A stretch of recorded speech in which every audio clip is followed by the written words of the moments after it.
네, 12월 24일 국내 5경기, 국내 4경기 하고요. EAS에 해서 총 5경기 분석 시작하도록 하겠습니다.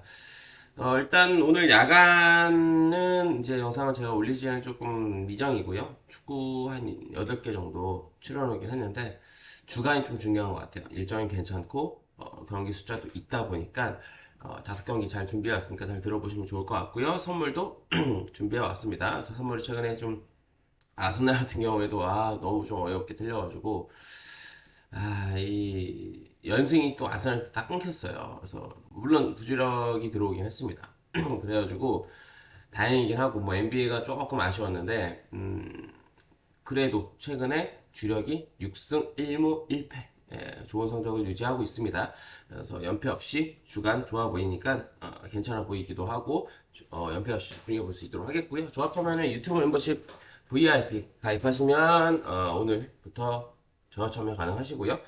그 다음에 흐름이 좋을 때 탑승을 하세요. 왜냐면 고민하시다가 장구 때리시다가 나중에 또 제가 또 흐름이 좀 떨어져 항상 이렇게 잘할 수는 없거든요, 사람이. 그래서 근데 제가 느끼는 거는 항상 고민하시는 분들이 많아요. 그러면 나중에 이 제가 조금 페이스가 떨어졌을 때 가입해서 하소연하는 분들이 계세요. 흐름이 좋은 구간에 가입을 하시는 게 맞아요. 항상 항상 매번 매주 매달 잘할 수는 없어요, 사람이. 어쨌든 지금 못하고 있는 게 아니잖아요. 여러분 보세요. 최근에 지금 해축도 어쨌든 부주력이 들어온 거고 뭐 다 틀린 게 아니잖아요. 그래서 부주력 들어오면서 피해도 약간 났고 그래서 6승 1무 1패는 못하는 게 아니죠, 여러분. 그래서 어쨌든 조합 원하시는 분들 유튜브 멤버십 VIP 가입하시면 되고요. S급 다운풀까지 원하시는 분들은 이런 현대건설 옆에 드리니까 VVIP로 가입하시면 됩니다. 첫 번째 부산 KCC하고 서울 삼성부터 가도록 하겠습니다. 이 경기는 뭐 여러분이나 저나 생각하는 게 비슷할 거예요. 뭐 핸디가 조금 생각은 다를 수는 있겠지만 이거는 뭐 장판 승에 뭐 마헨의 오바 쪽으로 제가 장판의 어떤 지상 직전에 어떤 일정이 터프했던 것들을 보고 저는 그때 KT 프렌 쪽으로 좀 봤었는데 물론 뭐 KT가 비빌 뻔했어요 프렌은. 근데 뭐 개인적으로 저 문경원 감독이 참 진짜 감독을 더 이상 하면 안 된다는 거를 느껴요. 왜냐면은 감독 때문에 저는 해볼 만한 경기가 벌어졌다고 생각이 들거든요. 어쨌든 지금 뭐 부상자들이 있을 때 더 잘하는 게 지금 부산 KCC고 쇼운동도 잘해주고 있고 직전 경기 또 에르난데스까지 잘해줬고 나바로도 저는 일시적이라고 봤는데 꽤 잘해주고 있고 무엇보다 득점력보다 패스가 더 눈에 띄었던 것들 이런 A 패스 이런 것들을 보여준 것들이 좀 눈에 띄었고요. 허운이 부진했음에도 불구하고 결국에는 부산 KCC가 승리했다는 것은 매우 고무적으로 볼 수밖에 없습니다. 허웅이나 허운이 두 명이 잘해야지만 이기는 그런 팀이 아니라는 걸 보여줬고요. 서울 삼성은 정관전과 경기에서 사실 잘 싸웠습니다만 연장 가서 결국에는 패했고 뭐 니컬슨, 이간희가 좋은 모습 보여줬고 한우빈도 나쁘진 않았는데 결국에는 이제 뭐 이원석이 득점에서 리바운드를 좀 따줬지만 득점에서 기여를 많이 못했다는 부분들 구탕도 그렇고 결국에는 이 경기를 운영하는 부분들 클러치 싸움에서는 밀렸어요 정관장한테. 서울 삼성의 클러치 싸움에서 어떤 경기를 잘 운영해줄 수 있는 리딩 가드도 부족한 것도 있고 지금 뭐 이 경기는 서로 활약전을 볼 수밖에 없고 양 팀이 이미 만났을 때도 100대 77, 82대 89로 화끈한 난타전을 보여줬기 때문에 이거는 기준점이 정말 높죠. 근데 이렇게 책정된 이유가 있다라고 생각이 들고요. 왜냐면 템포도 빠르고요. 석공 찬스도 많고 서로 턴오버로 발생되는 상대에게 내준 득점들도 뭐 쿼터마다 한 번씩은 나올 가능성이 크고 서로 3점에 대한 기대치도 있는 팀들이라서 니콜슨을 제어하기가 힘든 것도 사실이고요. 부산 KCC가 쇼노의 인사이드를 서울 삼성이 막을 자원이 없다는 것도 있고 그래서 결국에는 해줄 수 있는 자원이 부산 KCC가 허웅 외에도 있다는 거. 그 다음에 일단 인사이드 확률 높은 인사이드 공격에 대한 기대치가 부산 KCC한테 있기 때문에 저는 니콜슨의 어떤 야투의 어떤 감각이 조금 떨어진다? 그러면은 점수차가 비비는 구간도 있겠지만 많이 벌어질 수도 있다라고 보기 때문에 5.5핸드여도 서울 삼성을 보긴 좀 어려울 것 같아요. 그래서 이거는 장마옥 보도록 하겠습니다. 부산 KCS 승에 5.5 마이너스에 164.5 기준 오버까지 보겠습니다. 자, 이어서 우리은행하고 삼성생명으로 가겠습니다. 이 경기는 우리은행 승에 언더 봅니다. 뭐 핸디는 조금 뭐 애매할 수 있고 승호패 오도 보는데 직전에 삼성생명이 승리를 거두긴 했고 제가 삼성생명 승도 보긴 했습니다만 진짜 뭐 이해란 때문에 지금 제가 봤을 땐 하성현 감독이 잘리지 않고 있다라고 생각이 들어요. 이번 시즌까지만 하고 뭐 끝날 가능성이 높고 작탐부를 했을 때 뭐를 선수한테 주문하는지도 모르겠고 그 다음에 이제 김아름이 조금 해줬고 조수아도 나쁘지 않게 해줬는데 결국 이제 배현이 지금 직전 경기 안 나왔고 오늘 나올지 안 나올지 모르겠지만 배현이 확실히 뭐 이번 시즌까지만 해도 은퇴해도 이상하지 않을 정도의 나이기도 하고요. 89년생이기도 하고 뭐 경기력도 그렇고요. 다음 경기부터는 출전한다고 인터뷰를 했기 때문에 나오긴 하겠지만 배현의 팀은 더 이상 아닌 것 같아요. 여러분도 보신 분들은 아시겠지만 더 이상 삼성생명은 배혜윤의 팀이 아니라 이해란의 팀이 돼버린 건 사실이거든요. 이해란이 뭐 잘할 거라고도 여러분들 보신 분들 아셨을 거고 앞으로도 상당히 기대했던 선수인데 확실히 뭐 팀을 이끌고 있긴 합니다만 확실히 인사이드가 약해졌다는 거예요. 배우은이 잘했을 때 이 삼성생명의 인사이드는 수비나 리바운드나 또 공격 쪽에서 해주는 게 있었는데 그런 부분이 없으면은 우리은행 상대로 강점을 가져가기 어렵고 그 다음에 마유키 같은 경우에는 미유키인가요? 미유키 같은 경우에는 마유키인지 미유키인지 어쨌든 그 친구는 컵대에서는 뭔가 기대치가 있었어요. 근데 이 리그 시작하고 나서는 안 좋아요. 전혀. 몸싸움도 제대로 안 하고. 스크린 이런 거 정도만 좀 해주고. 그래서 중용이 안 되는 이유를 좀 보여주고 있고, 직장 경기는 어쩔 수 없이 오래 썼지만, 오늘 배현이 나오면 출전 시간이 줄어들 수밖에 없고요. 무엇보다 이제 윤예빈이 지지부진한 것도 있고, 강요림이 너무 못해요. 요새. 강요림이 너무 못하고, 나나미가 이제 뭐 핸들러로 쓰는데, 나나미는 어쩔 수 없이 쓰는 것 같아요. 좋은 부분들도 있습니다만, 장점보다 경기에서 팀에 손해를 끼친 부분이 더 많다. 그래서 이거는 뭐 키아나 스미스가 뭐 같은 롤은 아니지만 키아나 스미스가 갑자기 은퇴한 것도 일정 부분 영향이 있다라고 보고요. 사실 이에란한테 의존도가 높습니다. 직전 경기에서 김아름이 3점을 거의 한 40% 정도의 성공률을 40%가 넘었을 거예요. 40% 넘는 성공률을 또 보여줄 가능성은 좀 떨어지기 때문에 사실 우리은행이 이에란에 대한 디펜스만 조금 신경 쓴다면 지금 우리은행도 하나은행한테 지긴 했습니다만 연승이 끊겼지만 최근의 경기력으로는 연패를 기대하기 힘든 것도 있고요.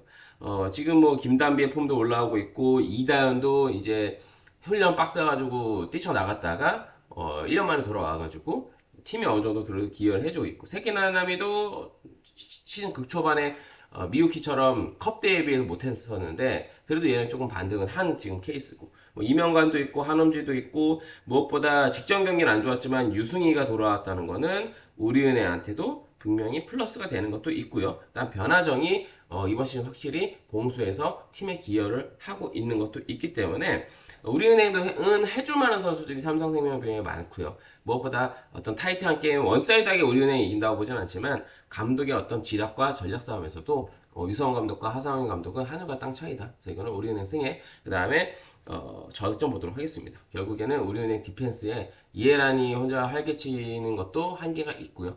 나머지 선수들의 어떤 활약이 기대가 되지 않기 때문에 다득점 보기 어려울 것 같습니다. 코멘트가 도움이 되신다면 구독, 좋아요, 알림 설정까지 해주시고요. 그다음 배구로 넘어가서 현케하고 우리카드입니다. 일단 이거는 뭐 현케가 뭐 저배당을 받긴 했는데 현케 쪽을 볼 수밖에 없는 매치업을 생각이 들고요. 뭐 황승민 세터도 돌아왔고 그 다음에 우리카드는 연승하나 싶었더니 또다시 또 연패를 하고 있습니다. 우리카드가 이 전력에 비해서 감독이 전체 좀 바뀌어야 된다고 보거든요. 어제 삼성화재도 감독 사퇴 이후에 경기력이 올라와서 풀세트까지 가긴 했습니다만 아쉽게 졌고요. 어떤 감독의 문제도 분명히 있다. 그래서 알리의 기복, 또 아라우조도 뭐 기대치만큼 지금 못 보여주는 경기력 들이 나오는 게 더 많잖아요. 잘하는 경기보다. 그래서 선수 면면에 비해서 김지한, 아라우조, 알리면 이 정도 성적을 보여주면 안 돼요. 그리고 한대한 세터의 문제도 저는 분명히 있다고 보고 미들라인이 어쨌든 뭐 강하지 않은 것도 있습니다만 공격진은 어디다 내놔도 크게 끌리지가 않는단 말이에요. 근데 그에 비해서 어떤 경기력이나 성적이 나오지 않다는 거는 이거는 저는 감독이 어떤 문제도 분명히 있다라고 생각이 들거든요. 단순히 선수들만 문제가 아니라 직전 경기에도 김지한이 또 부진하기도 했고 그래서 최근에 현케가 항공 원정 가가지고 셧아웃 지긴 했습니다. 그 경기는 전부 다 아쉽게 진 거예요. 풀세트, 듀스, 그 다음에 마지막 세트는 25대 23.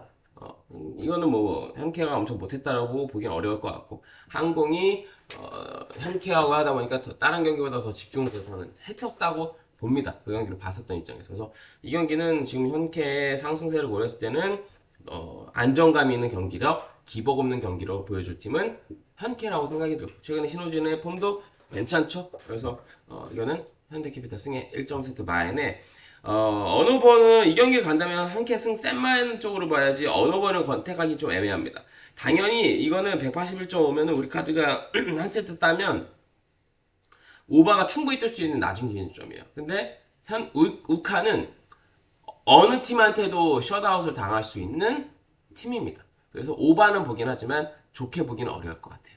그래서 이거는 가신다면 현캐승 센마연 우선으로 보시고 우리 카드의 기복 이런 것들을 고려했을 때 또 기준점이 낮은 거 또 이게 꼬심용으로 오바 물어라 이게 꼬심용으로 주는 걸 수도 있거든요. 오바는 보지만 저는 안 갈 거고 여러분한테도 글쎄요 굳이 언어를 컨택할 이유는 없다고 생각이 듭니다. 그 다음에 흥국생명하고 IBK 기업은행 이건 좀 어려운데 일단 이 경기는 제가 봤을 때는 저는 흥국생명 1.5세트 풀앤에 오바 보겠습니다. 흥국이 지더라도 풀세트까지 물고 늘어질 가능성이 있다. 물론 IBK 기업이 최근에 연패가 없고 4연승 이후에도 지는 경기들이 다 풀세트 끝에 아쉽게 졌다는 것들도 흥국생명 풀앤을 좀 보는 이유도 있고요. 최근에 어떤 뭐 경기력은 거의 엄대엄이고 조금 더 저는 나은 거는 뭐 기업일 수는 있겠지만 흥국도 괜찮아요. 레베카, 김다은, 또 정윤주가 안 좋을 때 김다은이 있고 또 미들에서도 피치, 김수지, 이다현이 버티고 있기 때문에 미들은 거의 뭐 엄대엄이고 반반이고요. 무엇보다 수비에서 이제 여유한 감독 대행 이후에 IBK 기업이 수비가 괜찮아진 건 맞습니다. 디그적인 면이. 그래서 그런 부분에서 IBK 기업이 나올 수는 있지만 제가 봤을 때는 이거는 그 외에 나머지 부분에서는 크게 어떤 양 팀의 차이가 있진 않다라고 생각이 들어요. 공격 용병에서도 레베카나 빅토리아나 비슷하고요. 국내 선수들의 어떤 활약도 저는 공격 쪽에서는 큰 차이는 없다라고 보기 때문에 이 경기는 흥국이 홈인데 또 역배를 줬다면 물론 당연히 메리트가 있진 않아요. 프렌이. 근데 프렌은 볼 수 있다라고 생각이 듭니다. 승패는 조금 하나를 고르기 어려울 것 같고 저는 풀세트 간다고 봅니다. 어제 여배처럼 이것도 풀세트 갈 가능성이 높기 때문에 저는 흥국생명 1.5세트 프렌 찍고 보는 게 편하거나 아니면은 오바 찍고 보는 게 좀 편한 경기라고 생각이 들고요. 이거는 정말 첨예한 접전이 펼쳐질 가능성이 높다라고 생각이 들고요. 흥국생명 1.세트 프렌의 183.5의 높은 기준점에도 오바 보도록 하겠습니다. 자, 마지막 EAS에 남았는데요. 최근 주력 6승 1패고 어쨌든 지금 연말 따뜻하게 회원분들한테 보내드리려고 열심히 노력하고 있습니다. 조합 참여하실 분들 유튜브 멤버십 VIP 가입하시면 조합 참여 가능하시니까 참고해 주시고요. 마지막 EAS는 이제 대만에 가서 서울 SK가 푸항 브레이크하고 경기를 하는데 물론 이 처음 만나는 걸로 알고 있어요. 근데 이 중요한 거는 SK가 폼이 좋았단 말이에요. 근데 최근에 지금 경기력이 떨어졌어요. 그러니까 일정에 대한 피로던지는 잘 모르겠지만 푸방이네요. 죄송합니다. 어쩐지 제가 푸방 브레이크를 알고 있었는데 푸앙으로 제가 적어놨네요. 그래서 푸방 브레이크 원정을 갔는데 이거는 저는 SK 지금 떨어진 폼을 생각했을 때 무리한 경기 운영을 하지 않을 거라고 생각이 들고 주말에 또 경기가 있다 보니까 이틀 정도 휴식을 취할 수는 있지만 저는 이 경기는 푸항 브레이크 승의 마엔에 SK의 어떤 저조한 지금 득점력, 경기력 이런 걸 생각했을 때는 푸항 브레이크 혼자 5번일 정도의 점수를 내지 않는 이상은 많은 점수가 뜨진 않을 거라고 생각이 들고요. 푸항 브레이크 승의 마엔에 그다음에 170 5.5 기준의 저득점 보도록 하겠습니다. 오늘의 선물을 공유해드리고 마무리할게요. 오늘의 선물은 이거는 안 가기 어려울 것 같아요, 여러분. 부산 KCC 승 오바 둘 다 재료로 활용해 보실 수 있는 경기가 되지 않을까 싶고요. 참고하셔서 조합재료 잘 활용해 보시고 오늘 갈만한 일정이니까요. 건승하시고 좋은 기회가 있으시길 바라겠습니다. 나가시기 전에 구독, 좋아요, 알림 설정까지 해주시고요. 오늘도 시청해주셔서 감사드리고요. 이따 저녁은 좀 GT인데 뭐 봐서 웬만하면 올 수 있도록 노력을 한번 해보도록 하겠습니다. 좋은 하루 보내시고요. 시청해주셔서 다시 한번 감사드립니다.